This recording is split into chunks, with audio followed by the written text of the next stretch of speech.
Hello everyone, আমি Sayantan.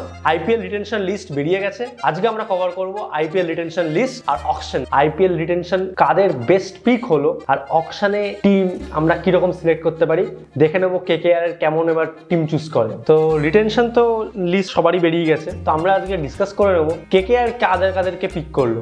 KKR pick করেছে সবার প্রথমে, যেটা আমরা এক্সপেক্টও করেছিলাম, সেটা হচ্ছে রিঙ্কু সিংকে 13 কোটিতে।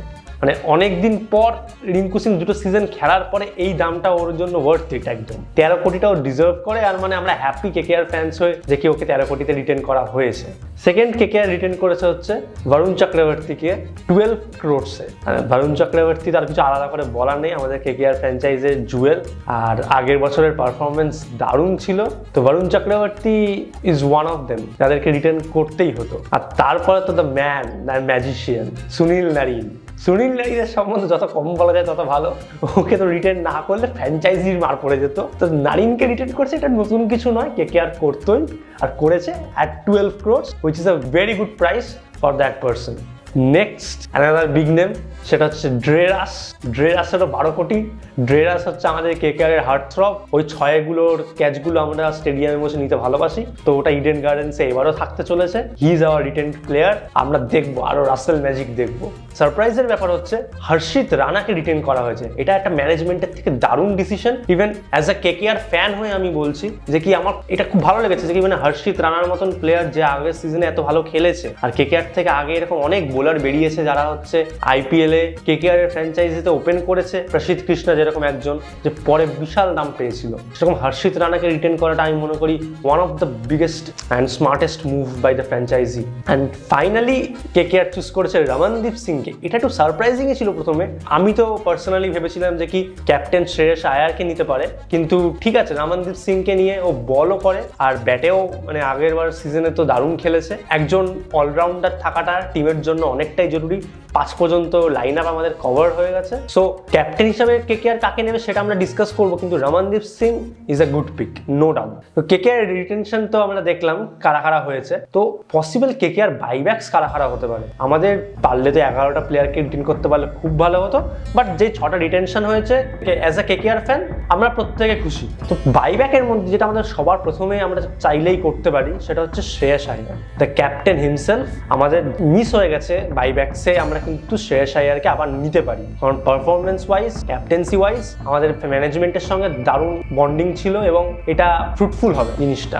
সেকেন্ড আমরা আসতে পারি ভেঙ্কটেশ আয়ারের দিকে। ভেঙ্কটেশ আয়ার কিন্তু আমাদের ফ্র্যাঞ্চাইজিতে অনেক দিন খেলেছে এবং ওর পারফরমেন্স, ওর বিগ হিট 6 গুলো রিয়েলি ম্যাটার্স। প্লাস পয়েন্ট হচ্ছে তো বলও কিন্তু করেছে। তো এই জায়গায় একটা অলরাউন্ডার এরকম পাওয়া নেসেসারি। আরেকজনকে তো ভুলে গেলে একদম চলবে না, সেটা হচ্ছে ফিল সল্ট। লাস্টের সেমিফাইনাল আগের সিজনে খেলতে পারেনি, কিন্তু ফিল সল্ট সারা টুর্নামেন্টে যেরকম ভাবে খেলেছে, আমাদের ওরকম একটা ওপেনার, নারিনের সঙ্গে একজন ওরকম ওপেনার মানে মাস্ট দরকার আমাদের টিমে।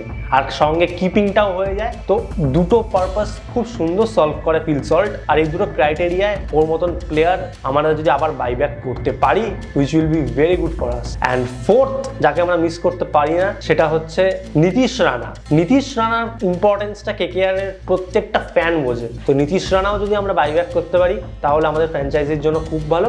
অ্যামং দিস 4 মানে 4 জনের মধ্যে মানে 4 জনকে বাইব্যাক করতে পারলে তো খুবই ভালো। লাইক যত বেশি করা যায় তত আমার মনে হয় কেকেআর এর জন্য ভালো। সামনেই আসতে চলেছে মেগা অকশনটা, নভেম্বরের 24-25 তারিখেই ডেট। সৌদি আরেবিয়াতে মোস্ট প্রবাবলি হবে এটা। অনেক প্লেয়ারকেই তো এবার বাইরে ছেড়ে দিতে হয়েছে অনেক ফ্র্যাঞ্চাইজিদের থেকে। তার মধ্যে one of the best names যেটা বাইরে আছে সেটা হচ্ছে ঋষভ পান্ত। ঋষভ পান্ত এতটা ভালো একটা প্লেয়ার যে হচ্ছে দিল্লি ক্যাপ্টেন, বিগ হিটার, আর তার সঙ্গে উইকেট কিপার। প্রাইস মানে 30 crores যদি যায় সেটা মানে অ্যাবসার্ড কিছু না। তবে আমার ভয় লাগছে হচ্ছে দিল্লির যে অকশন টেবিলে বসে সে হয়তো এটাকে 50 নিয়ে যেতে পারে করে ছেড়ে দিল। গাইস এটা কিন্তু খেয়াল রাখতে হবে।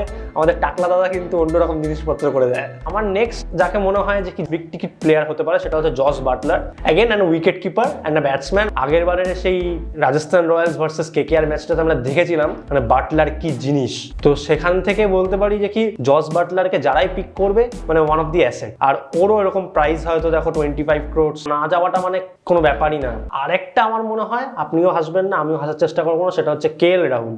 কে এল রাহুল কিন্তু হ্যাঁ কে এল রাহুল ঠিক, কে এল রাহুল না না না না না কমেন্ট বক্সে গালি দিলে হবে না। কে এল রাহুলকে এই জন্য বলছি কারণ কে এল রাহুল ক্যাপ্টেন ছিল, সঞ্জীব গোয়েঙ্কা রেগে গেছিল একবার, ভুল বোঝাবুঝি হতেই পারে, কিন্তু ক্যাপ্টেন ছিল আর খেলতে পারে। কবে পারবে জানি না, পারে।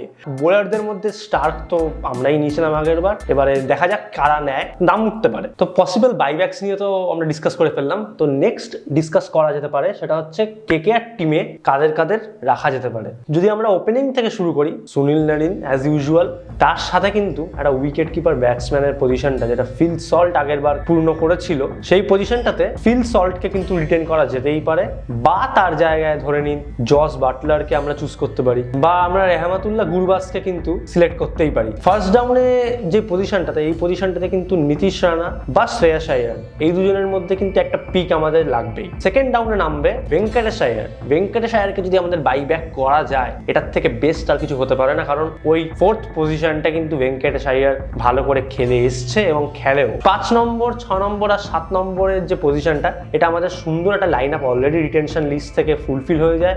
5-এ আপনারা দেখতে পারবেন রিঙ্কু সিংকে, 6-এ আপনি দেখতে পারবেন রাসেল, 7-তে রমনদীপ সিং। রমনদীপ সিং ভালো বলেও আছে এবং রাসেল তো অলরাউন্ডার, তো ভালো পজিশন আমাদের লাইন আপ আছে। 8 আর 9-এর যে জায়গাটা, 8 আর 9-এর জায়গার মধ্যে একজন বোলার অলরাউন্ডার থাকলে খুব সুবিধা হয়। বোলার অলরাউন্ডার এই জন্য বলছি কারণ বোলিংটার উপরে একটু বেশি ডেপথ থাকবে, একটু বেশি জোর থাকবে, বাট ব্যাটেও যেন ডেথ ওভার্সে মারতে পারে এইরকম একটা ক্যাপাবিলিটি থাকা দরকার। আর 9th পজিশনে আমাদের একটা ভালো পেসার লাগবে টিমে, যেটা আগেরবার মিচেল স্টার্ক যে রোলটা প্লে করেছিল, একটা এক্সপিরিয়েন্সড পেসার।